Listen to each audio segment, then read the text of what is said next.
Mana yari ibizi ko urubona afiteho. Mwese abarushya n'abaremerewe, nimuze munsange ndabaruhura.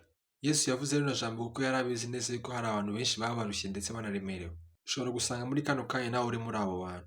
Ushobora kuba hari ibintu byakubayeho bikakubabaza cyane wenda, ahari se n'ibyaha uri gukora byakunaniye, cyangwa se n'ibindi bibazo umazemo igihe kirekire kubivamo byarakunaniye cyangwa se warabuze uburyo bivamo. Muri make uko biri kose hari ikintu kikuruhije mu buzima bwawe. Yesu arimo kukubwira muri kano kanya ngo wowe urushye uremerewe, ngwino umusange arakuruhura. Akenshi hari igihe duhura n'ibibazo kugira ngo tubyirengagize tukisanga twakoze nk'ibintu bibi, ugasanga niba wenda wagize bimwe muri biriya bibazo nakubwiye haruguru, ugasanga uhisemo kujya kwiyahuza ibiyoga, uhisemo kujya gukora ibindi bintu bitari byiza kugira ngo nyine ubashe kwirengagiza ibibazo. Ariko inyuma iyo umaze gukora ibyo bintu urabyicuza, wicuza icyatumye gukora ibyo bintu kandi hari uwo watumbira. Niwumva urushye ukaremererwa, ayo marira yose uzaba ufite uzagenda uyasuke imbere y'Imana, uyibwire ibyawe byose, uyibwire ibiri kukubaho byose, izakuruhura umutima. Ijambo ry'Imana rivuga ngo niyo iha intege abarambiwe, abadashoboye ikabongerera imbaraga.